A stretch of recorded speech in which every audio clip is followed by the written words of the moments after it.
The first thing I remember is the sound.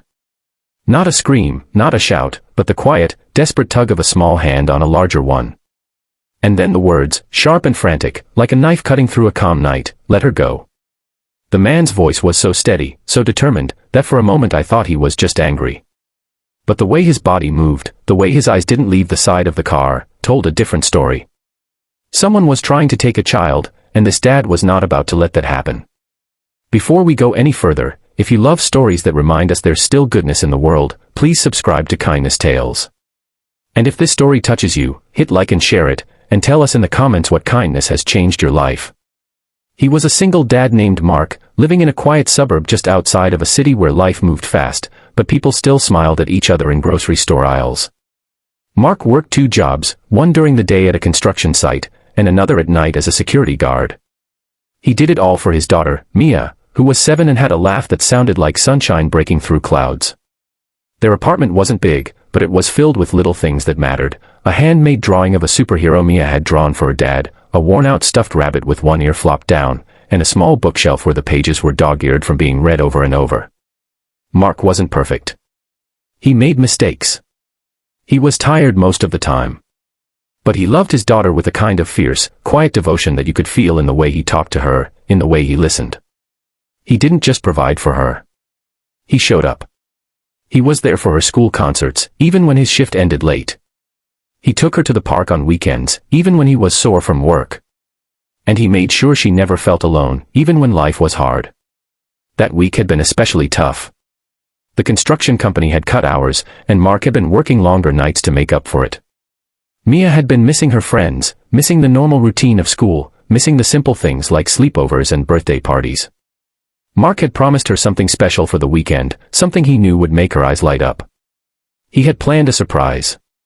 Not an expensive one. Just a little weekend getaway to a nearby city, where they could stay at a hotel with a pool and a small indoor playground. Mia had been buzzing with excitement all week, counting down the days like it was Christmas. Mark had told her to pack her favorite pajamas and her rabbit, and she had hugged him so tight she'd almost squeezed the breath out of him. On Saturday morning, they drove out early. The highway was quiet, the sun just beginning to rise, painting the sky in soft oranges and pinks. Mia sang along to the radio, and Mark watched her in the rearview mirror, smiling at the way her little mouth formed the words. He felt a kind of peace he hadn't felt in a long time. For a few hours, everything felt normal. They arrived at the hotel around noon. It wasn't a fancy place, but it was clean and bright, with a lobby that smelled like fresh coffee and warm cinnamon. Mia's eyes widened when she saw the pool. She ran ahead, dragging her rabbit behind her, and Mark laughed, feeling his own shoulders loosen for the first time in weeks. After checking in, they went to the pool.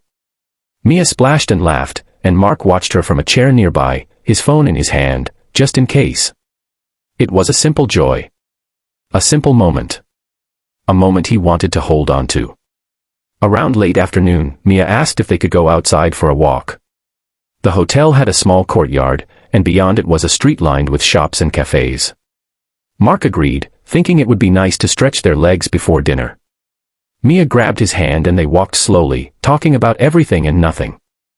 They passed a small ice cream shop, and Mia begged for a cone. Mark gave in, because sometimes a little treat is the kind of love a child remembers. They sat on a bench outside, licking their ice cream, watching people come and go. That's when Mark noticed the car. It wasn't anything fancy, just a dark sedan parked near the curb. But something about it felt off. The windows were tinted, and the driver sat very still, like he was waiting for something. Mark tried to shake the feeling off. Maybe he was just tired. Maybe he was being paranoid. Mia stood up suddenly, pointing at a toy store window display. "Daddy, look. That robot is so cool," she said, her eyes shining. Mark smiled and followed her gaze. The robot was indeed cool, and Mia's excitement was contagious. He let go of her hand for a second, just to let her walk closer to the window. That's when he saw the men move. Not a big movement, not a dramatic one. Just a shift, like a predator adjusting his position. The car door opened, and a hand reached out. "Mia," Mark said, his voice low. He turned quickly, but he was too late. A man had grabbed her arm. The world seemed to slow down in that moment. Mia's face twisted in confusion, then fear. Her ice cream dropped to the ground. Mark's heart pounded so hard he could feel it in his throat. The men tried to pull her toward the car. "Come on, sweetheart," he said, his voice smooth and calm, like he was talking to a child who was about to be coaxed into a ride. Mark's mind raced. He didn't know the men. He didn't know what he wanted. All he knew was that his daughter was being taken, and he had to do something. Without thinking, Mark lunged forward. He grabbed the man's wrist and yanked with everything he had. The man's grip tightened on Mia's arm, and she cried out, "Daddy." Mark's voice came out sharp, fierce, almost a growl. "Let her go." The man's eyes flicked to Mark, and for a split second, Mark saw something in them that made his stomach turn. Not just anger, but surprise. He didn't expect resistance. He didn't expect a fight. The men pulled harder, trying to jerk Mia toward the car. Mark held on, his muscles burning, his hand slipping slightly on the man's sleeve. Mia's small body was tense, her feet scraping the pavement as she tried to resist. Then, in the midst of the chaos, something else happened. A woman nearby screamed, and a few people started to gather. But instead of running away, they did something that surprised Mark. They didn't just watch. They stepped in. A man in a hoodie came forward, shouting at the kidnapper, "Hey! What are you doing? Let her go." Another woman grabbed her phone and started recording, not because she wanted to post it online, but because she knew it might help later. Mark felt a sudden rush of strength, like the fear in his body turned into pure adrenaline. He pulled again, and this time he managed to wrench Mia free. The kidnapper stumbled back, his balance thrown off. Mia ran to her dad without thinking, her arms wrapping around his waist like a lifeline. Mark held her tight, burying his face in her hair, breathing in the smell of her shampoo and the sweetness of her fear. He whispered, "I've got you. I've got you." The kidnapper was not done. He shouted something, then turned and tried to run toward his car. But the people around them didn't let him. The man in the hoodie stepped in front of him, blocking his path. The woman with the phone called out to someone, and soon, a hotel staff member appeared, calling for security. Mark didn't know if the kidnapper would fight back. He didn't know if the men had a weapon. All he knew was that his daughter was safe in his arms, and he wasn't going to let anything happen to her. The kidnapper tried to push past the crowd, but the hotel staff and the people nearby held him back. It wasn't a perfect, Hollywood-style fight. It was messy and loud and real. The kind of moment where everyone's heart is pounding and you can feel the air thick with fear and determination. Then the police arrived. The kidnapper was detained, and the crowd began to disperse. Mia was still shaking, her body trembling against her father. Mark kept holding her, as if letting go would make her disappear. A police officer knelt down beside them and asked if Mia was okay. Mark nodded, but his voice was shaky. He thanked the officer, but he couldn't stop looking at his daughter, making sure she was truly there, truly safe. After the incident, the hotel staff offered them a room for free for the night, and Mark accepted without hesitation. He didn't want to drive anywhere. He didn't want to be alone in a car after what had happened. He just wanted to be somewhere safe with his daughter. That night, in the hotel room, Mark sat on the edge of the bed, watching Mia sleep. Her breathing was slow and steady, her small chest rising and falling. He looked at her and felt something he hadn't felt in a long time, gratitude. Not just for her safety, but for the fact that there were strangers in the world who didn't look away. He thought about the men in the hoodie, the woman who recorded, the hotel staff who stepped in. He thought about how quickly the situation could have gone wrong if nobody had acted. He realized that kindness wasn't just about giving money or helping someone with groceries. Sometimes kindness was simply showing up, standing in the way of something terrible, and refusing to be a bystander. The next morning, the police contacted Mark to ask if he could identify the kidnapper. Mark agreed, but he felt a strange heaviness in his chest.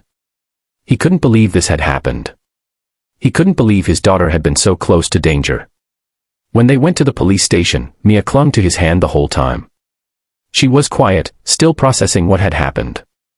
Mark tried to be strong for her, but inside he felt like he was carrying a storm. The officer asked questions, and Mark answered as best he could. He described the man's face, his car, his voice. He tried to remember every detail, because he knew that detail could matter. As they left the station, the officer handed Mark a small card. It wasn't a reward or a certificate. It was a simple note from the woman who had recorded the incident. She had written her name and phone number, and a message that made Mark's eyes sting. She wrote, "If you ever need anything, call me. You did the bravest thing I've ever seen. Your daughter is lucky to have you." Mark stared at the note for a long time. He didn't know the woman's name, but her words felt like a lifeline. He realized something important: kindness doesn't always come in big gestures. Sometimes it comes in small moments, in simple words, in the courage to reach out and say, "I see you. I'm here." Over the next few weeks, the story spread through the local community. People started recognizing Mark at the grocery store, offering him smiles and nods. Some even thanked him, as if he had done something impossible. Mark didn't feel like a hero. He felt like a dad who had done what any parent would do. But he also felt something else, a new sense of connection to the world around him. One afternoon, a package arrived at his door. It was from the hotel, with a note attached. Inside was a small gift for Mia, a stuffed animal, soft and cuddly, with a note that said, "For being brave." Mark didn't know who to thank first. He was overwhelmed by the kindness that had come his way, not because he needed it, but because it reminded him that even in a world that can feel harsh and cold, there are still people who care. Mia, of course, didn't fully understand the danger she had been in. She knew she had been scared, and she knew her dad had saved her. But she also knew something else. She knew that when she looked up at her dad's face after the incident, she saw something that made her feel safe. Not just his love, but his strength. As time went on, Mark and Mia returned to their routine. Life didn't magically become easier. Bills still needed to be paid. Work still made him tired. But something had shifted. Mark started noticing the little moments of kindness he used to overlook. The barista who remembered his order. The neighbor who waved every morning. The friend who checked in just to say, "How are you holding up?" He realized that kindness wasn't something you only did when you had time or money. It was something you did with your heart, every day, in small ways. One evening, a few months after the incident, Mark took Mia to the same park where they used to go on weekends. Mia ran ahead, laughing, her rabbit bouncing behind her. Mark watched her and felt a quiet peace. A woman sitting on a nearby bench smiled at him and said, "You're the dad from the hotel, right? The one who saved his daughter." Mark's first instinct was to shrug it off, to say it wasn't a big deal. But then he remembered the note from the stranger, the way the community had rallied around them. He looked at the woman and nodded. She said, "I just wanted to tell you that what you did mattered.